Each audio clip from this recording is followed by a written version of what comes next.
Crossover titles are not uncommon amidst the various forms of media, and games are no exception. However, it is one specific crossover that won the hearts of many people all around the world and continues to inspire people today. The Kingdom Hearts series was created after a chance elevator encounter between Shinji Hashimoto of Square-Enix and a top executive from Disney, as the two companies once worked in the same building. From that conversation, the concept was laid, and Tetsuya Nomura was placed in charge of designing the characters.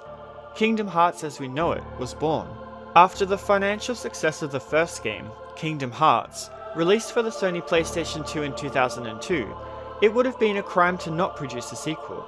It took Square Enix 3 years to develop and release Kingdom Hearts 2, the third game in the series, whilst Kingdom Hearts Chain of Memories served as a link between the two games, released for the Gameboy Advance as a commonly mislabeled spin-off title.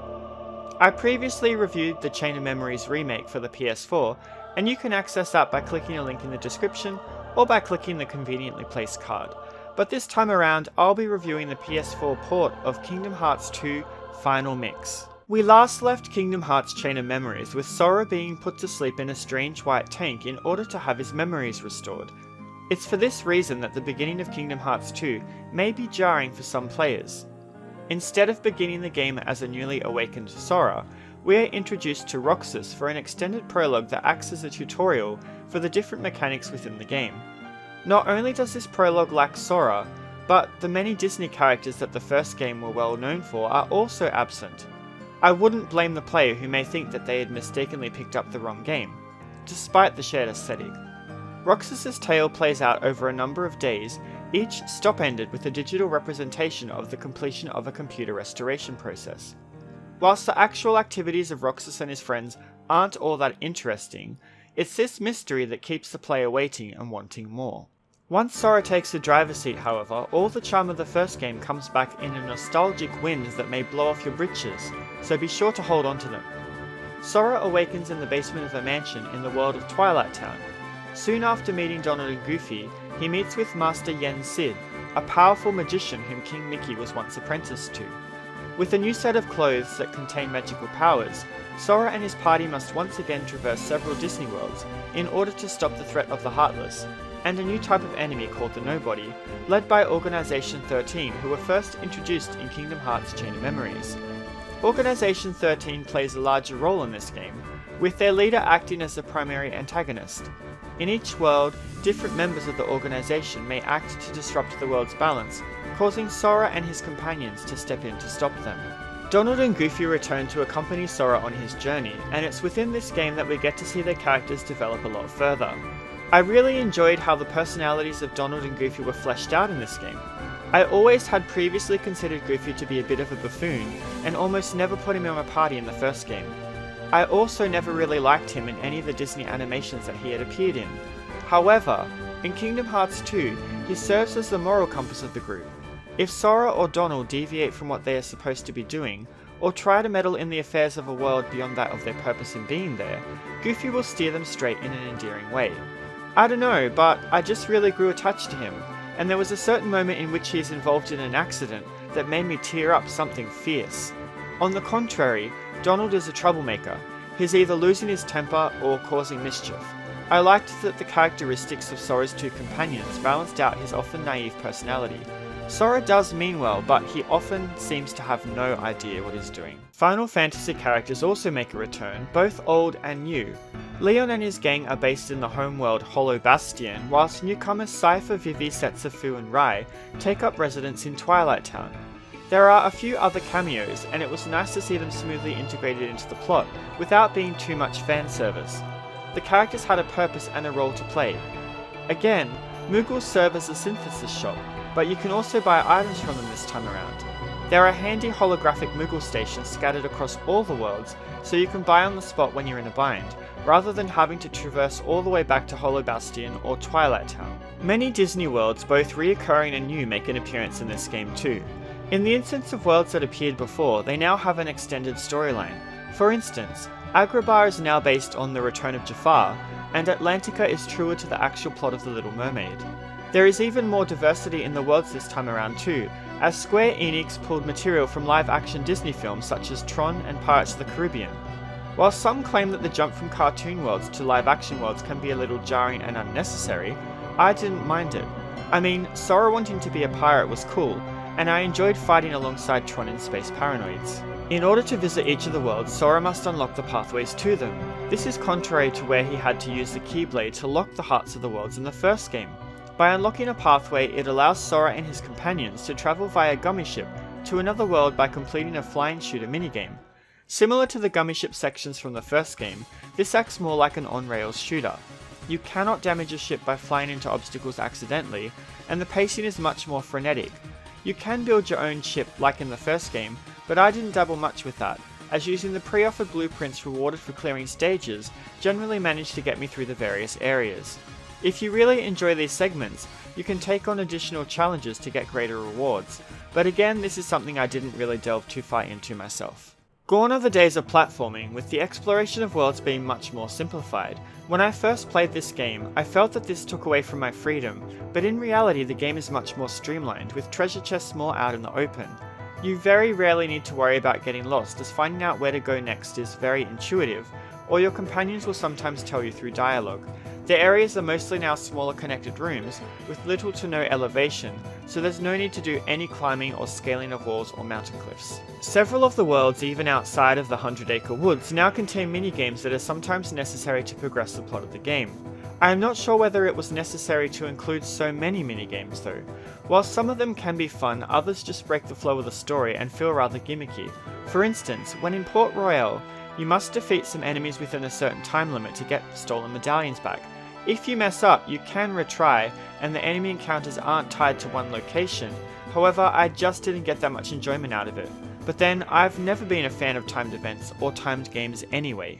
Atlantica is a hot topic that many fans tend to avoid because the whole thing is a giant rhythm-based minigame along to musicals from the movie, with the addition of some new ones for this game. Whilst many people really hated on Atlantica and tell people to stay away at all costs, I preferred it to the wonky swimming controls from the first game, and those horrible battles with Ursula. The rhythm games are all easy to get through, and it's possible to pass them on the first attempt. It may also help that I like musicals, as you'd know if you'd watched my Rhapsody musical adventure review. I should note that the Japanese version of the game had Japanese audio, and the lyrics match the music a lot better. Here, take a listen.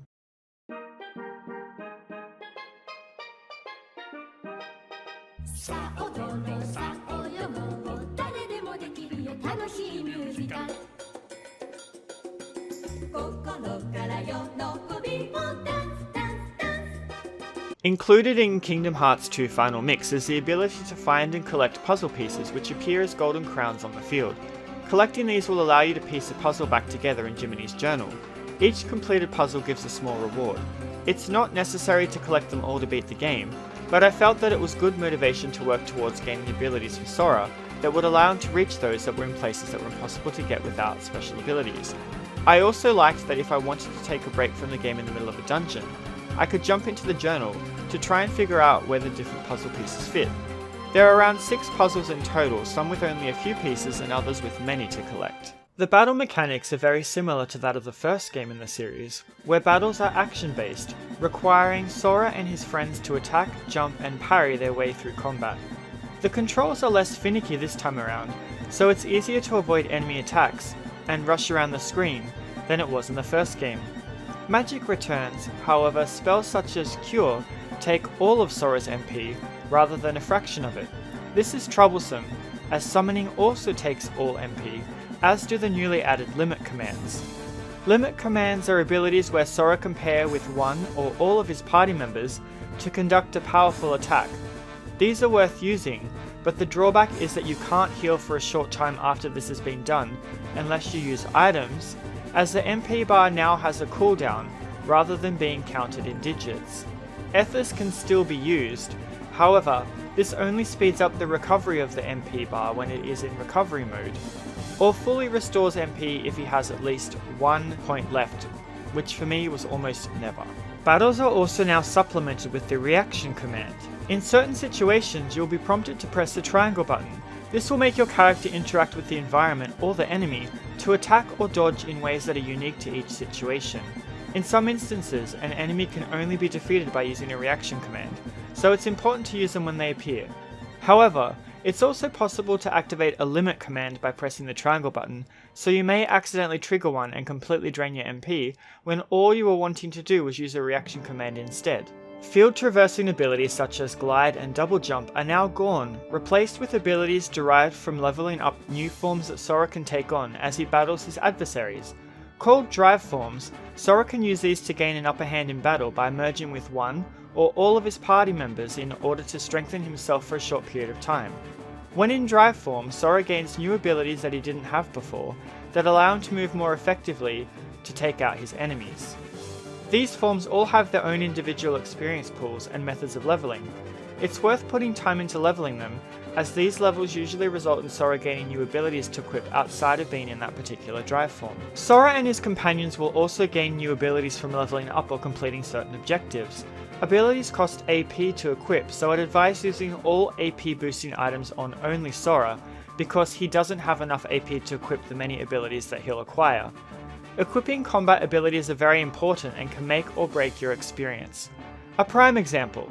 The first time I ever played the game in 2006, I didn't bother too much with equipping abilities at all, and a certain battle against Demyx was impossible for me. If you don't want to have "Dance Water Dance" forever burned into your skull, please for the love of Mickey, equip abilities. It also didn't help that back in those days, cutscenes could not be skipped. Ugh. Dance Water Dance! If you are looking for a challenge, this version of the game lets you fight all the Organization 13 members again, at specific locations. Be warned, however, venturing into these battles unprepared can lead to a very short, very embarrassing few seconds before a game over screen. Additionally, if you find the game to be too easy, you can put it on proud or critical mode when you begin the game, which makes all the battles more difficult. Enemies hit harder and have much more HP. I beat the first game in proud mode, but I don't think I have it in me to try that in Kingdom Hearts 2 Final Mix. Power to those of you who managed to accomplish this feat. Each of the worlds that Sora and his party will visit have their own aesthetic, which sometimes causes the party members to change their appearance, so that they better fit in with their surroundings. I liked this, and how the equipped weapons also change appearance slightly in worlds such as Space Paranoids and the Timeless River. I really loved how the graphics changed to fit the world Sora and his party were in.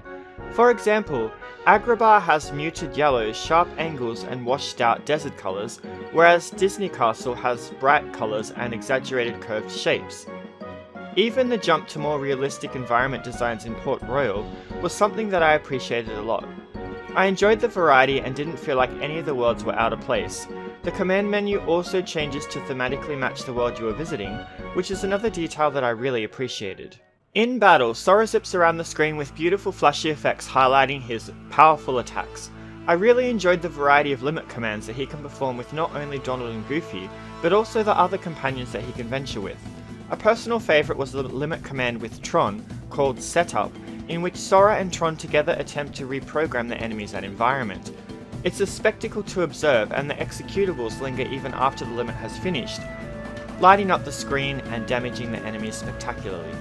Another effect I liked was Donald Duck Flare, which summons small fireworks to shoot toward the enemy in a dazzling display. Square-Enix sure does know how to make our screens really pop. Musically, Kingdom Hearts 2 Final Mix thematically fits tunes to each of the worlds that Sora and his party visit. The music usually takes the form of a tune from the movie that the world originated from, and has an exploration theme and a battle theme created for it.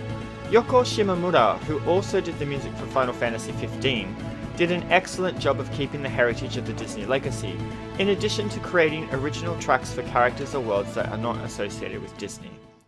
One of my personal favourites is the orchestration of Passion, one of the main themes of Kingdom Hearts 2.